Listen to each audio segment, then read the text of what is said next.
Assalamualaikum warahmatullahi wabarakatuh.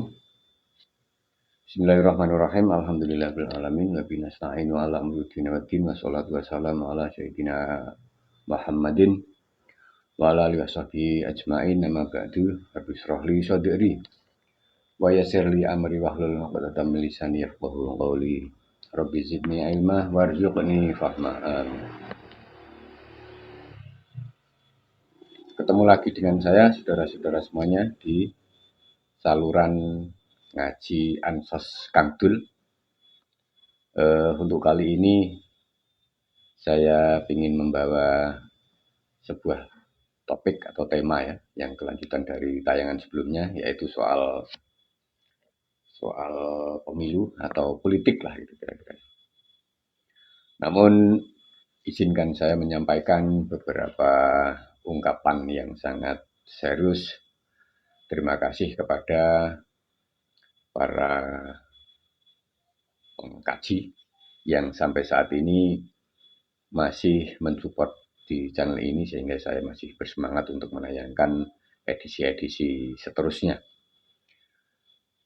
Baiklah, saudara-saudara semuanya, sedulur-sedulur semuanya, saya akan mengulang sedikit di tayangan sebelumnya. Saya ambil contoh supaya nanti urut gitu ya, atau alurnya urut. Tayangan sebelumnya saya menanyakan, anggaplah ini membantu KPU dalam rangka mensosialisasi partai-partai politik atau kandidat capres dan cawapres untuk saudara-saudara lihat juga, sehingga itu menjadi gambaran atau informasi Anda ketika Anda memastikan hak suara Anda itu, hak pilih dan memilih Anda itu nanti akan Anda tentukan, Anda pastikan, Anda eksekusi begitu. Namun untuk melengkapi sebuah kajian, saya harus menyodorkan ke saudara-saudara semuanya, sedulur semuanya, anggaplah ini sisi dalam dua sisi gitu ya, ada sisi positif, ada tetapi sebetulnya bukan positif negatif, tetapi sebuah kelengkapan sudut pandang gitu ya. Kalau dulu saya melihat atau memandang atau membahas dalam sudut pandang yang pro gitu ya, yang positif, sekarang akan saya lengkapi dengan pandangan yang agak berbeda. Saya ambil judul untuk siaran kali ini adalah golput atau golongan putih. Kita nanti akan lihat sejarahnya, kita akan lihat variasinya sampai dengan dari pemilu ke pemilu sampai pemilu yang akan datang di 2024 di 14 Februari ya. Oke, oleh karenanya saya akan sodorkan dulu soal makna atau arti. Saya pikir ini sudah menjadi pengetahuan umum begitu. Golongan putih adalah, golput adalah akronim, sebuah singkatan kata dari golongan putih gitu ya, yang kemudian saya kira selalu akan muncul di setiap event politik atau pemilu di negara kita, bahkan mungkin dimanapun, karena hak pilih memilih itu adalah terkembali kepada yang bersangkutan. Karena disebutnya golongan putih, saya harus melihat sejarahnya. Kan kalau sejarah golput itu di kamus politik di negeri kita ya, itu dimulai dari pemilu atau pemilihan umum 1971, pemilihan pertama pasca runtuhnya Orde Lama. Karena di situ ada 3 warna, sebutlah begitu. Ada warna kuning untuk golongan karya, ada warna warna hijau, warna merah, warna biru, warna dan seterusnya itu. Oleh karenanya golongan putih ini bukan dari warna-warna partai yang mewakilinya. Golput sendiri, golongan putih sendiri berarti masih mempunyai keterlibatan atau ketertarikan atau kepedulian dalam beberapa pilihan partai ya, tetapi memang menyebutnya dengan golongan putih. Atau bisa saja nanti kita bisa lihat apa sebetulnya golongan putih pada pemilu-pemilu seterusnya. Itu muncul dalam diskusi yang diselenggarakan di Balai Budaya Jakarta, atau tepatnya mungkin kira-kira sebulan sebelum pemilu tahun 71 itu ya, bahwa diinisiasi oleh beberapa eksponen gerakan mahasiswa atau pemuda tahun 60-an.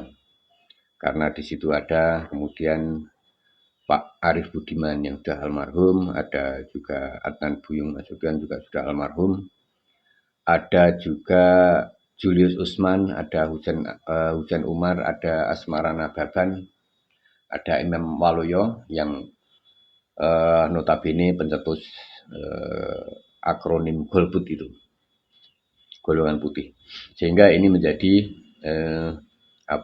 grup tersendiri begitu ya, di samping golongan-golongan yang lain untuk mengkanter. Taruhlah di situ dulu ada golongan karya, ada kemudian dimunculkan ada golongan putih. Nah, saudara, beberapa orang yang saya sebut itu kemudian diskusi intensif dan kemudian menurunkan sebuah rekomendasi begitu kira-kira ya. Yang saya kira ini menjadi seruan moral atau gerakan-gerakan moral ketika di tengah-tengah situasi menghangatnya politik saat itu menjelang pemilu 71, sehingga ini menjadi wacana lain. Saya juga ingin menyampaikan bahwa ini bagian dari praktek analisis kritis gitu. Karena analisis sosial harus kritis. Ada mainstream yang semuanya mengikut, tetapi ada juga nilai-nilai kritis atas mainstream yang terjadi. Saat itu berarti pemilihan umum secara keseluruhan gitu ya, itu menjadi mainstream, dan gerakan atau kritik-kritik moral itu menjadi semacam ya kritik atau pencermatan terhadap analisis-analisis sosial politik saat itu.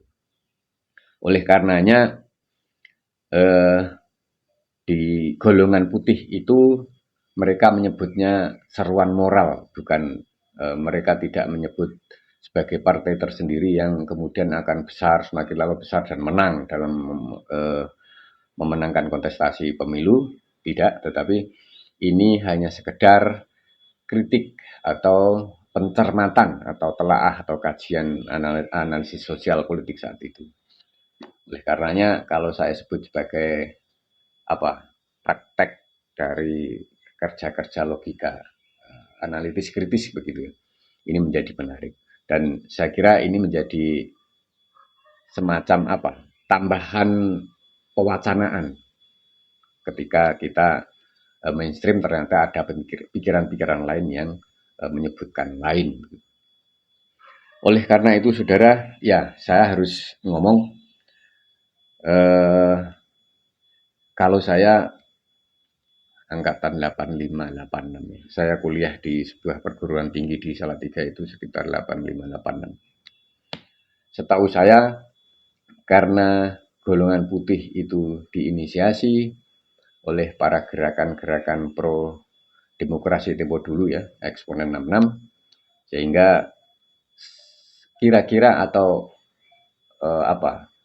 mungkin lebih tepatnya adalah tradisi itu dilanjutkan pada aktivis-aktivis pro demokrasi angkatan sesudahnya, lepas dari itu angkatan 70-an, angkatan 80-an, bahkan 90-an atau 98 kalau orang menyebutnya begitu, untuk tidak hanya mendikotomikan ya, karena variasinya pasca 70-an, berarti ada 80-an, ada 90-an. Lah, saya berada di era-era 80-an.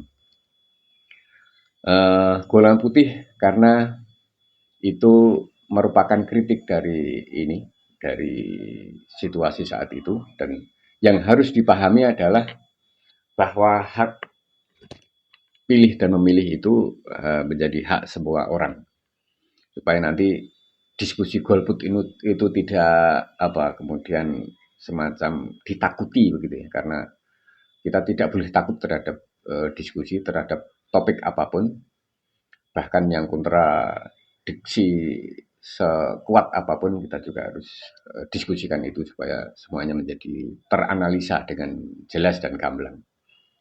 Nah, karena ini gerakan moral, gerakan untuk tidak tidak sama dengan mainstream saat itu. Yang pertama tadi, yang kedua supaya diskusi golput itu tidak menjadi sesuatu hal yang bisa dibilang berbahaya atau bahkan mungkin kriminal gitu ya, karena ada undang-undangnya itu, dan ditangkap oleh publik bahwa diskusi golput itu semacam tanda petik membahayakan kira-kira. Saya kira itu enggak, karena silahkan dibuka pada undang-undang yang sudah ada, misalnya yang sudah sering ya, itu di pasal 515 tentang ancaman golput pada hari H dan denda, itu sekitar itu. Nah, oleh karenanya saya ingin menyampaikan kepada kita semuanya bahwa diskusi golput tidak berbahaya, tidak mengundang kriminal, tidak apalagi merongrong kekuatan yang sudah ada, itu tidak. Karena ini menjadi satu diskusi yang dialektis begitu. Oke, saudara, itu tadi soal sejarah ya, sehingga dari konteks kesejarahan itu tadi kita bisa runut terus, kita bisa rujuk terus bahwa mulo buko itu asbabul wurud kalau istilah fikihnya. Konteks terlahirnya saat itu, konteks sejarah terlahirnya sesuatu, itu kita harus pahami betul bahwa pertama, golongan putih adalah golongan kritis yang tidak ada di jalur mainstream, tidak menganut, tidak alur, tidak pintir ya, tidak terlarut dalam mainstream. Kedua, kritis selalu harus ada di semua pikiran, sehingga kita menjadi kreatif dan pikiran kita menjadi hidup terus. Dan ketiga, jangan sampai kekritisan ini kemudian ada cap atau tuduhan bahwa itu negatif, kriminal. Oleh karenanya, saudara, itu kira-kira jadi latar belakang sejarahnya. Golongan putih itu adalah kritik moral, seruan moral atas pengadaan pemilu pada tahun itu yang menurut analisis Pemuda dan Mahasiswa saat itu yang dimotori oleh Pak Arief Budiman dan yang beberapa sudah saya sebut tadi, ada Imam Waloyo, ada Adnan Buyung, ada Julius Usman, ada Asmara Nababan ya, yang terakhir saya kira masih pada ingat karena pernah jabat di komisioner HAM. Yang dicetuskan oleh beberapa orang itu melihat bahwa pemilu saat itu sudah jelas cacat menurut pikiran mereka. Paling tidak karena tidak demokratis, tidak transparan, dan yang paling tendensius gitu ya, yang bisa diartikan agak ketat dan menjurus begitu, bisa ditebak hasilnya, yakni nanti ABRI akan bisa mendominasi, pemerintahan akan tidak semakin demokratis tapi sebaliknya, sehingga ini yang menjadi kekhawatiran bersama, dan mestinya ini juga harus kita pakai juga dengan alasan yang sama, kondisi sejarah yang berbeda terhadap pemilu-pemilu atau perjalanan-perjalanan pemilu di setiap pemilihan umum yang kita lalui. Oleh karenanya saya akan sampaikan misalnya sampai dengan saat ini orang-orang atau komunitas-komunitas yang mendiskusikan golput itu identik dengan hal-hal yang negatif, yang subversif, yang kriminal dan seterusnya, itu mesti harus diakhiri karena alasannya bisa dipakai lagi. Misalnya, apakah sistem pemilu yang sekarang itu nanti akan bisa memperbaiki sistem yang sebelumnya, karena memang kita tidak bisa tidak, demokrasi harus dijamin, transparansi harus ada, dan apa istilahnya, pengelolaan atau manajemen kepemerintahan yang harus akuntabel begitu ya, harus bisa membawa misi-misi kerakyatan yang memang harus diusung oleh di setiap kepemimpinan atau periodisasi itu. Sehingga kalau Anda sampai sekarang masih bingung terhadap golongan putih atau golput, sejarahnya seperti itu tadi. Kalau memang poin-poin pointers pertanyaan itu tidak bisa dijawab atau tidak bisa diurai oleh sistem politik sekarang, ya bisa saja Anda memakai alasan-alasan lama sehingga Anda juga bisa memakainya. Yang lebih penting sebetulnya hak ya, supaya diketahui dan bisa dibedakan antara kewajiban dan hak. Memilih itu soal hak politik warga negara, silahkan dipilih, silahkan dipakai, silahkan tidak dengan alasan masing-masing, sehingga ini menjadi satu kelengkapan atau balancing ketika kita memilih seperti apa, ketika tidak memilih seperti apa. Tetapi kalau saya memaknakan bahwa nilai kritik itu memang harus disambut secara proporsional, sehingga layaklah kira-kira begitu ya, para penyelenggara negara, para pembuat peraturan, perundang-undangan, regulasi itu melihat sudahkah dari misalnya pemilu ke pemilu itu semakin menjawab pertanyaan-pertanyaan dasar yang ada dalam semangat awal di periodisasi pemilu itu. Kalau tidak, mestinya fairnya yang tidak menggunakan hak pilih itu juga harus kita dengar alasannya. Sementara para penyelenggara negara juga harus kritik untuk kritik. Oh, kalau memang nggak ada perubahan ya harus dimajukan. Kalau memang nggak ada betul ya harus diakui bahwa perubahan semakin buruk, semakin tidak menentu, semakin tidak demokratis misalnya, semakin tidak supreme terhadap hukum, semakin tertutup dan semakin korup. Itu kira-kira yang menjadikan semuanya. Nah, untuk kali ini, lagi-lagi supaya Anda tidak terhantui oleh pasal-pasal yang dalam tanda petik menghadang gitu ya. Diskusi tentang golput saya pikir masih tetap relevan karena itu adalah sebuah kritik, adalah sebuah kajian, hasil kajian dari analisis sosial, sehingga ini menjadi satu hal yang bisa disebut pasti akan terus ada. Dan nyatanya di setiap pemilu golput atau golongan putih itu terus menyeruak menjadi sebuah diskusi yang menarik, semenariknya ketika mainstream atau diskusi yang besar, arah besar dari saat itu gitu ya. Nah, untuk itu saudara, saya ingin mengantarkan Anda semuanya, diskusi mesti harus tetap jalan, pikiran kritis harus terus didorong, dilakukan, ruang-ruang untuk diskusi bebas, untuk pemikiran-pemikiran yang konstruktif itu juga harus diselenggarakan oleh para penyelenggara negara supaya ini berimbang. Soal kemudian harus saya katakan kalah dan menang ya itu sebagai resiko dari sebuah kompetisi. Tetapi pikiran kritis tidak harus atau tidak boleh berhenti hanya karena kepentingan-kepentingan sesaat periodisasi 5 tahunan misalnya atau dan sebagainya. Itu kira-kira saudara yang menjadi ini. Lah, saya katakan tadi semacam tradisi karena yang saya sebut pentolan-pentolan eksponen 66 itu kan aktivis yang pro demokrasi, sebutlah begitu.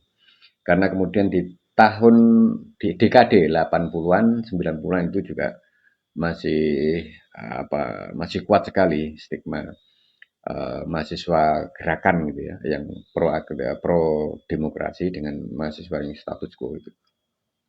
Nah, sepertinya para aktivis juga saat itu banyak ya yang golput ya, karena dengan alasan-alasan tertentu dan mungkin agak dekat dengan eh, apa agak dekat dengan tempo-tempo atau masa-masa tahun 70-an itu.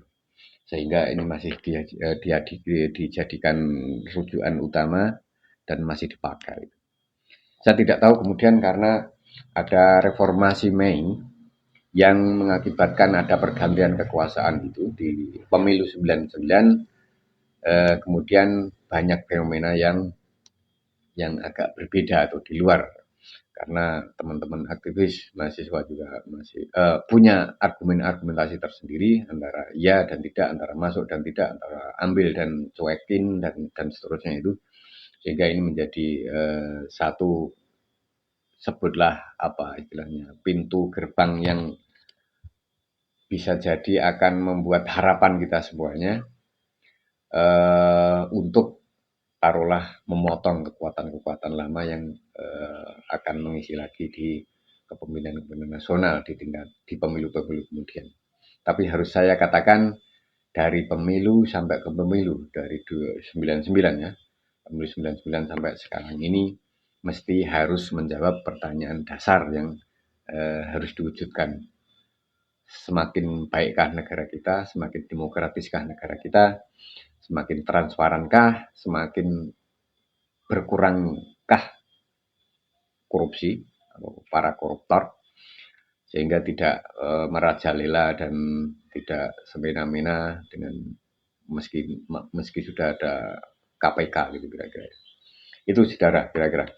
Jadi golput atau golongan putih itu pada awalnya adalah sebuah seruan moral karena melihat atau mengkaji atau menganalisis situasi politik nasional saat itu, sehingga melahirkan rekomendasi-rekomendasi yang seperti kita ketahui itu tadi. Nah, untuk pasca harus saya katakan ada perbedaan ya. 71 sampai dengan habisnya kekuasaan Orde Lama, pemilu 99 sampai saat ini yang katanya adalah orde reformasi itu betul-betul semakin membaik atau tidak itu terserah kajian Anda semuanya. Tapi bahwa yang menarik itu tadi kritis, analitis atas situasi-situasi yang terus berjalan ini memang harus dikawal, harus dicermati, harus disikapi juga. Kalau tidak bisa jadi ini akan semakin memburuk dengan alasan macam-macam, sehingga ini orde reformasi yang kita harap-harap betul itu menjadi satu hal yang tidak tercapai lah dalam angan-angan kita. Itu saudara-saudara semuanya, kajian saya tentang golput saya hanya melengkapi saja. Mungkin untuk kajian pemilu ya sudah saya akhiri di sini karena saya sudah menyodorkan pilihan-pilihan argumentasi mainstream supaya Anda juga mengkritisi pilihan partai, calon legislatif yang ada, calon pemimpin yang muncul dan seterusnya. Tetapi saya sodorkan bahwa nilai-nilai atau semangat-semangat kritis itu harus berimbang, harus terus ada, sehingga ini berjalan saling melengkapi dan itu tidak bisa atau tidak boleh terjadi saling menyalahkan, bahwa yang golput itu menjadi taruhlah salah begitu, sebaliknya yang menikmati atau yang memilih itu menjadi yang benar. Tapi semuanya akan mempunyai alasan masing-masing dan semuanya akan harus dijawab oleh masing-masing. Kalau itu terjawab, kalau saya katakan tidak berlebihan lah kira-kira, tidak berlebihan, semuanya akan terlibat dan semuanya akan kalau istilahnya sekarang adalah berpartisipasi. Saya juga agak heran itu, agak kurang jelas antara partisipasi dengan mobilisasi. Tetapi saya yakin bahwa di akhir ini informasi akan sangat cepat kita dapatkan dengan berbagai media sosial, media yang ada. akan membantu tanpa harus menghilangkan nilai-nilai atau spirit kekritisan itu tadi. Itu kira-kira saudara. Semoga Anda mempunyai alasan yang berimbang, mempunyai sudut pandang yang agak lengkap, mempunyai kajian-kajian yang spektrumnya agak luas. Saya hanya menyodorkan saja supaya ini menjadi istilahnya itu mampir di pikiran Anda semuanya ya. Ada kajian-kajian yang kontra, ada yang pro, ada yang bahkan ada yang kalau saya sebut sebagai apatis gitu ya. Kurang lebihnya mohon maaf. Semoga ini bermanfaat bagi Anda semuanya.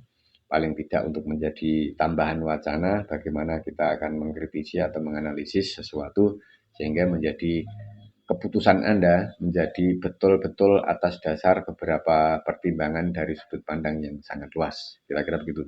Akhirul kalam billahi taufiq wal hidayah wa ridha wal inayah. Assalamualaikum warahmatullahi wabarakatuh.